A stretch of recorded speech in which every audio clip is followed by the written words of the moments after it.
Hello दोस्तों, आप सभी कैसे हैं। उम्मीद करते हैं आप सभी अच्छे होंगे, स्वस्थ होंगे और मस्त होंगे। दोस्तों, आप सभी के बीच में फिर से उपस्थित हूं एक नया टॉपिक लेकर, जिस टॉपिक्स का नाम है दोस्तों त्रिकोणमिति। इसे अंग्रेजी में ट्रिगोमेट्री बोला जाता है।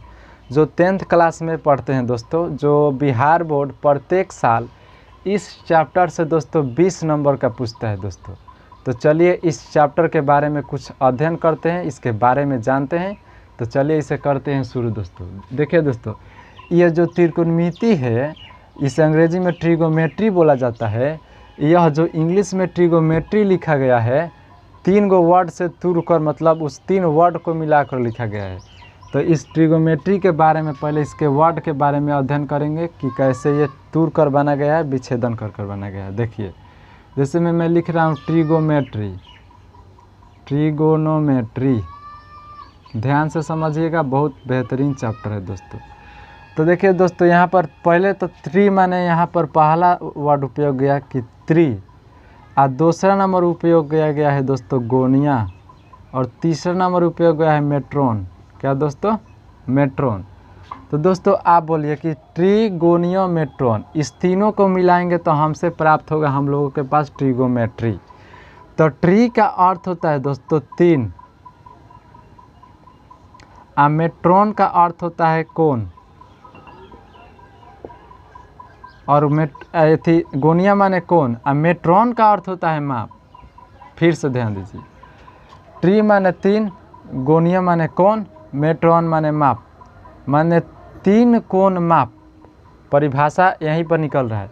3 कोण माप माने कि 3 गो एंगल मापते हैं, 3 गो एंगल के बारे में विचार करते हैं, तीनों एंगल का मान निकालते हैं, उसे ही हम बोलते हैं त्रिकोणमिति। तो आपसे मैं पूछूं कि त्रिकोणमिति किसे कहते हैं। पहला नंबर प्रश्न यहीं पर है दोस्तों कि त्रिकोणमिति किसे कहते हैं, किसे कहते हैं।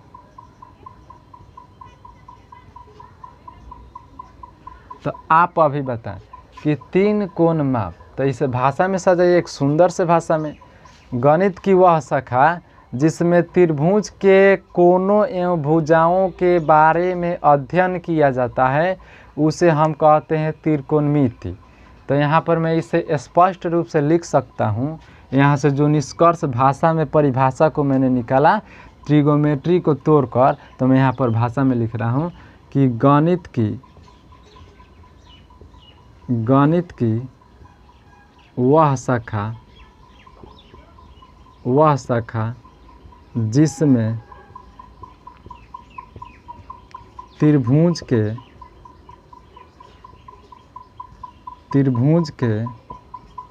कोणों एवं भुजाओं के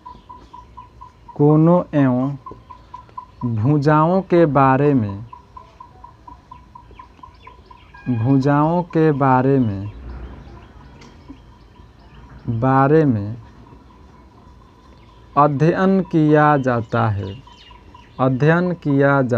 में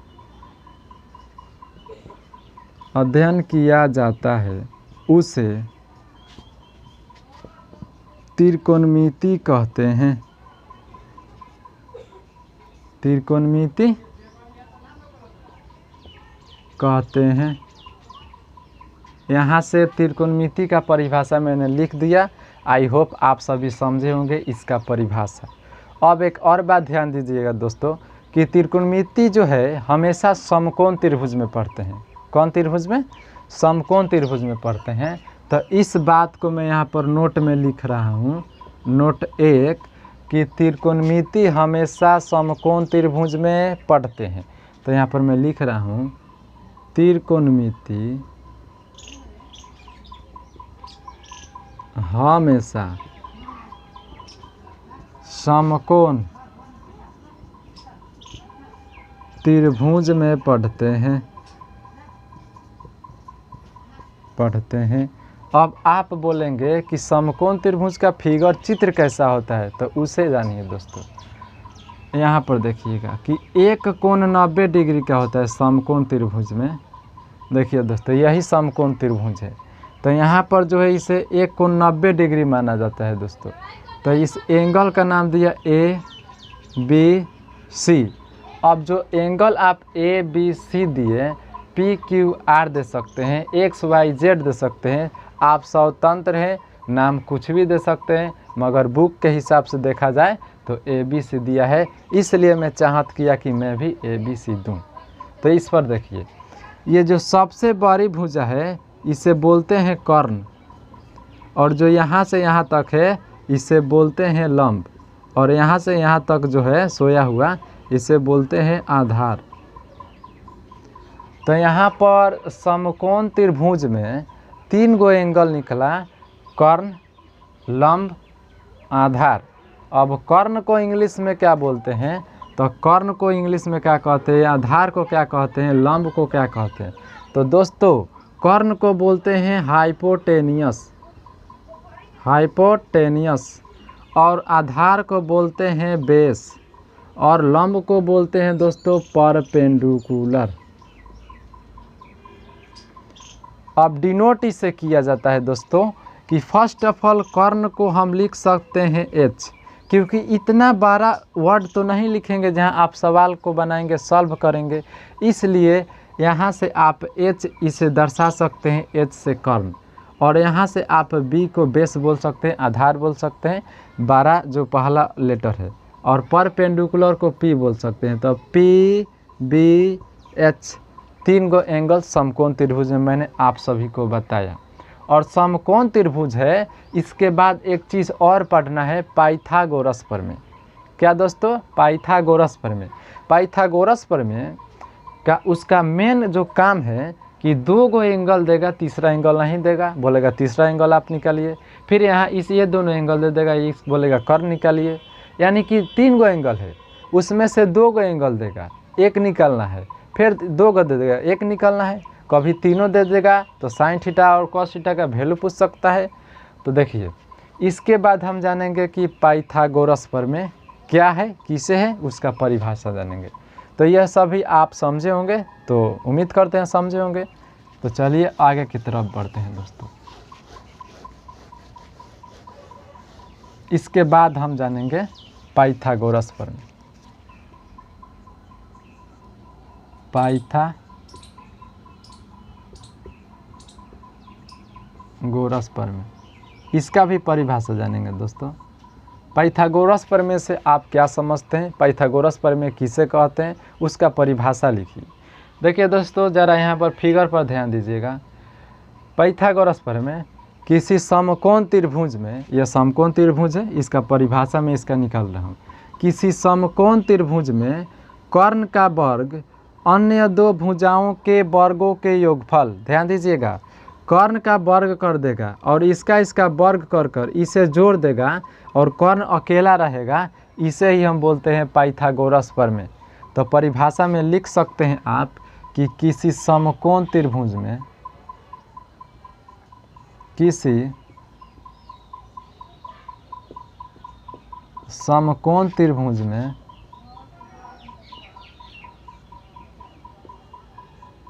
कर्ण का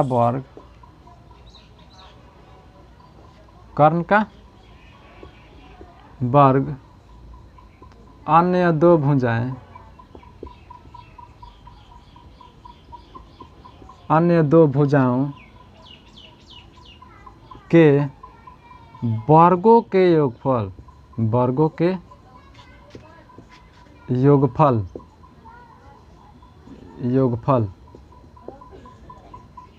योगफल के बराबर होता है।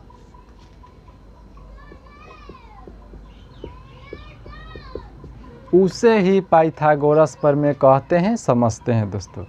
तो यहाँ पर देखिए, कर्ण का वर्ग, तो करिए यहाँ पर कर्ण का वर्ग बराबर दीजिए अन्य 2 भुजाओं के वर्गों के योगफल, माने इसको वर्ग कर जोड़ेंगे तो बोले दोस्तों लंब का स्क्वायर जोड़ आधार का स्क्वायर।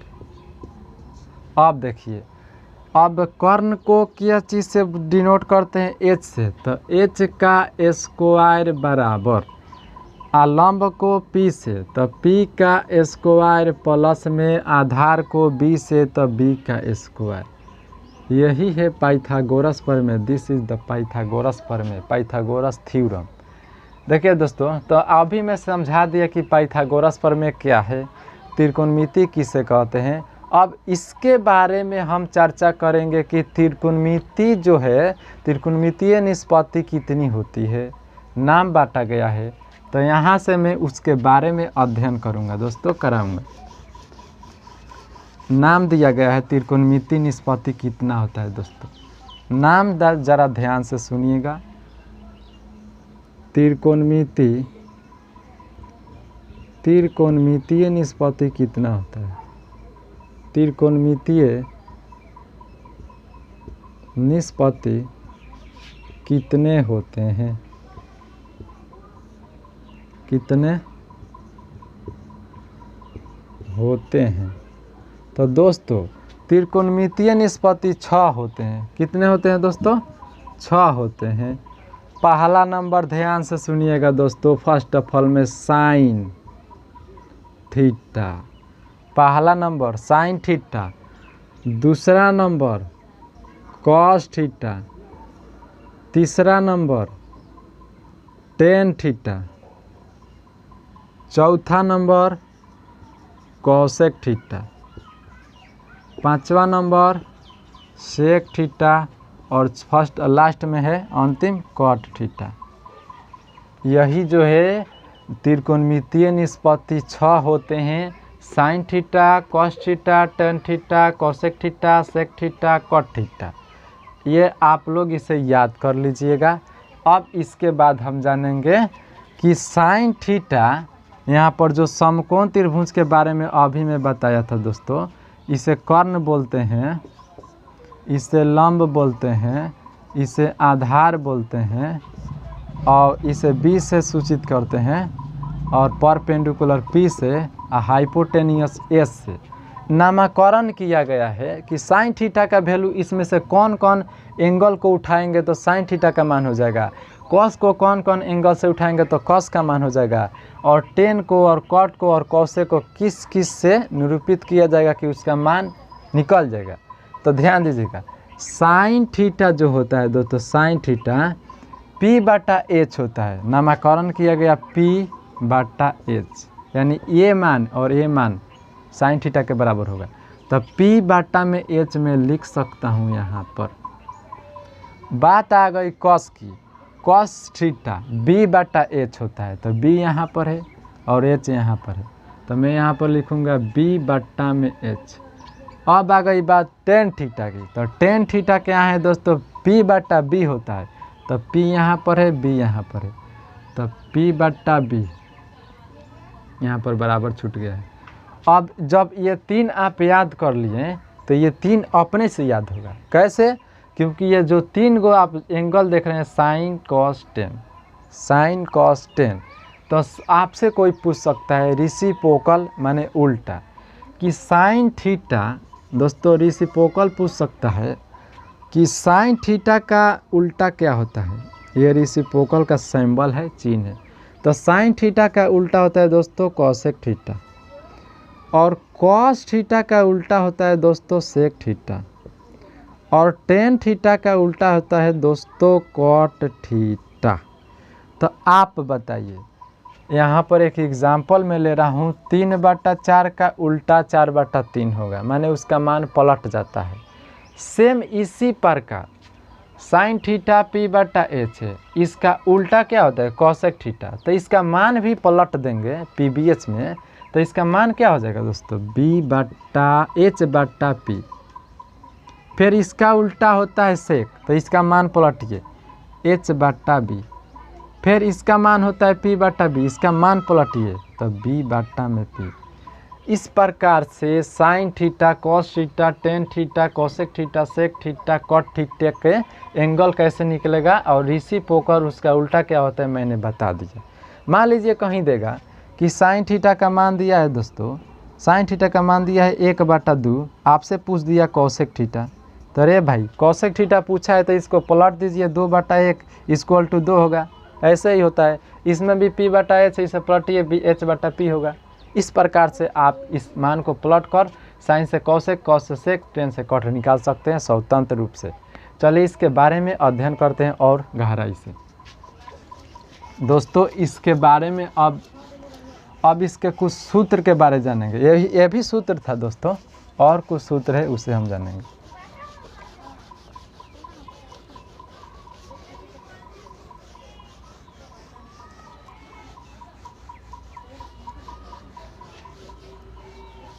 देखिए दोस्तों, सूत्र है, फार्मूला के बारे में अध्ययन करने जा रहे हैं। सूत्र के बारे में 1 नंबर में कि जो अभी मैंने बताया रेसिप्रोकल उल्टा, यानी गुना में कोई रेसिप्रोकल दिख रहा है तो उसका मान सदैव 1 के बराबर होता है। जैसे में देखिए साइन का उल्टा कॉसेक, उसको दोनों में गुना के रूप में लिखेंगे तो उसका वैल्यू 1 के बराबर होगा। देखिए कैसे, इसे में देखिए कि साइन थीटा गुने कॉसेक थीटा, इसका मान किस चीज़ के बराबर होगा? 1 के बराबर होगा। यहाँ से आपसे कोई पूछ सकता है कि साइन थीटा का मान कितना होगा, तो निकालिए दोस्तों। साइन थीटा बराबर क्या है? 1, और कोई संख्या या कोई वैल्यू हो सकता है, गुना में रहता है तो क्या नीचा भाग हो सकता है। तो साइन थीटा बराबर 1 बटा कॉसेक लिख सकते हैं, 1 बटा कॉसेक बराबर साइन थीटा लिख सकते हैं, आप स्वतंत्र है। फिर आपसे मैं पूछूं कि भाई साहब कॉसेक थीटा का मान बताइए, तो कॉसेक थीटा बराबर क्या है? 1 बट्टा में गुना में है तो नीचा गिर गया बट्टा में साइन थीटा। आप कॉसेक के बदला में 1 बटा साइन थीटा लिख सकते हैं, 1 बटा साइन के बदला में कॉसेक लिख सकते हैं, स्वतंत्र हैं। इसके बाद हम जानेंगे सेक कॉसेक, यानी दोस्तों कॉस के उल्टा क्या होता है? कॉस थीटा के उल्टा होता है सेक थीटा। जब रेसिप्रोकल में गुना में हो तो उसका मान सदैव 1 के बराबर होता है। तो यहाँ से आपसे कोई पूछ सकता है कॉस थीटा का मान, तो 1 बट्टा में सेक थीटा लिख सकते हैं। फिर आपसे पूछ सकता है सेक थीटा बराबर 1 बट्टा कॉस, यहाँ से आप लिख सकते हैं। कैसे लिख सकते हैं? कॉस थीटा उतार दीजिए, बराबर में क्या है? 1, गुना में है भाग में चल गया, फिर सेक थीटा उतारिए, बराबर में क्या है? 1, गुना में है नीचे भाग में गिर गया। इस प्रकार से होगा। तीसरा नंबर सूत्र हो सकता है दोस्तों कि टेन थीटा गुने में कॉट थीटा का मान 1 के बराबर होता है। यहाँ से फिर 10 निकालिए, तो टेन थीटा बराबर 1 बट्टा में नीचे गिर गया कॉट थीटा, फिर कॉट का मान निकले तो कॉट थीटा बराबर 1 नीचे गिर गया टेन थीटा। यानी कोई संख्या या वैल्यू कुछ भी हो सकता है, गुना में तो नीचा भाग में, जोड़ तो घटा में, गुना तो भाग में तो गुना में, माइनस में तो प्लस में। आप जानते हैं पक्षांतर के नियमानुसार समीकरण पढ़े होंगे। तो इसके बाद ये फार्मूला हो गया, तो चलिए इसके बाद और फार्मूला के बारे में जानते हैं।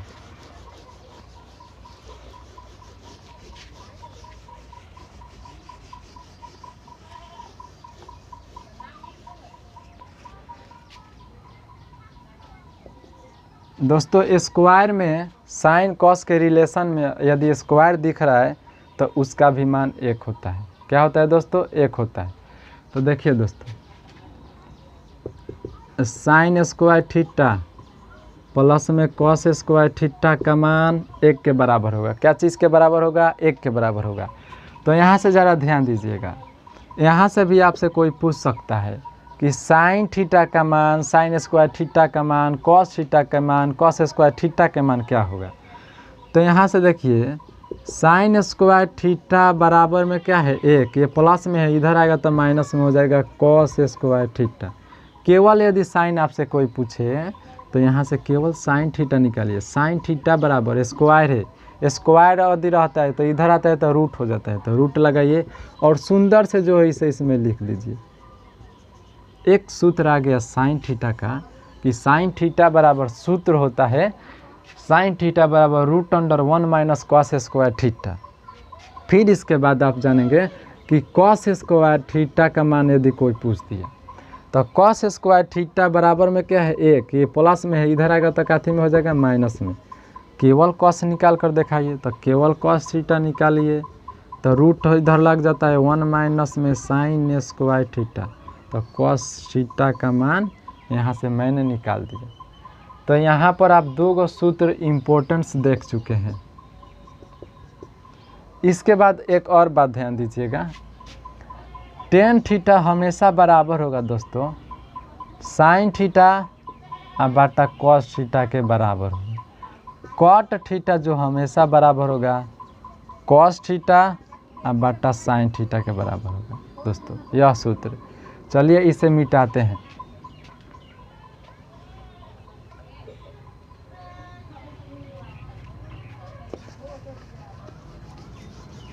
दोस्तों इसके बाद और एक बात जानेंगे सूत्र के बारे में। 2 नंबर कि सेक स्क्वायर थीटा माइनस में टेन स्क्वायर थीटा बराबर में 1 होगा। सेक स्क्वायर थीटा माइनस में टेन स्क्वायर थीटा उसका मान 1 के बराबर होगा। स्क्वायर में रहता है तब मैंने अभी बताया। फिर यहाँ से आप निकाल सकते हैं sec theta, sec square theta, tan theta, tan square theta स्वतंत्र है। अभी जैसे मैं बताया निकाल सकते हैं आप भी। इसके बाद एक और पढ़ना है कि कॉट स्क्वायर थीटा माइनस में cosec square theta equal to 1। Square में मान है तो इसका मान कितना होगा 1 होगा। यहाँ से कॉट निकाल सकते हैं, कॉट स्क्वायर निकाल सकते हैं, कॉसेक निकाल सकते हैं, कॉसेक स्क्वायर थीटा निकाल सकते हैं जैसे अभी मैंने बताया। तो यहाँ से आप इतना फार्मूला जान चुके हैं। चलिए कुछ प्रश्न लेते हैं ताकि और बेहतरीन समझ में आए। प्रश्न हो सकता है दोस्तों 1 नंबर में, यदि साइन थीटा बराबर 1/2 तो कॉस थीटा का मान पूछा है। कॉस थीटा बराबर वाट। साइन थीटा का मान दिया 1/2 तो कॉस थीटा का मान पूछ रहा है तो कॉस थीटा का डायरेक्ट सूत्र लगाइए। चूँकि कॉस थीटा बराबर हम सब जानते हैं √1 माइनस में साइन स्क्वायर थीटा। तो रूट को ऐसे ही रखिए, 1 को भी रखिए, माइनस को भी रखिए। साइन थीटा का मान यहाँ पर दिया है 1/2 के द होल स्क्वायर। अब इसे आप हल कीजिए तो 1 माइनस 1 का स्क्वायर 1/2 का स्क्वायर 4, नीचे 1 मान के एलसीएम लेंगे। इसका क्या होगा 1 4 का एलसीएम 4 होगा। 1 के टेबल में 4 4 बार में है, 1 से गुना 4 बार में माइनस लगा देंगे। 4 के टेबल में 4 1 बार में है तो 1 में 1 से 1 में गुना 1। 3 4 में से 3 गया, 4 में से 1 गया, 3 बट्टा में है क्या दोस्तों 4। रूट लगाइए। 3 का वर्गमूल नहीं होगा उसी प्रकार छोड़ दीजिए। इसका वर्गमूल 2 होता है √3/2। इस प्रकार से इसका आंसर आप जान सकते हैं √3/2। यही प्रश्न यदि आपसे टेन भी पूछा होता क्या दोस्तों टेन थीटा, तो टेन थीटा पूछा होता तो डायरेक्ट साइन कॉस मालूम हो गया तो टेन नहीं निकाल सकते हैं। तो जान टेन थीटा बराबर सूत्र पढ़ाएं साइन थीटा बट्टा में कॉस थीटा। साइन का वैल्यू बोलिए, साइन का वैल्यू 1/2 तो 1/2। मेन वैल्यू कॉस थीटा का मान √3/2। 2 से 2 कैंसिल 1/√3। इस प्रकार से आप प्रश्न को ऐसे हल कर सकते हैं। उम्मीद करते हैं इस वीडियो से कुछ न कुछ सीखे होंगे। फिर मिलते हैं अगली वीडियो में। बाय बाय दोस्तों।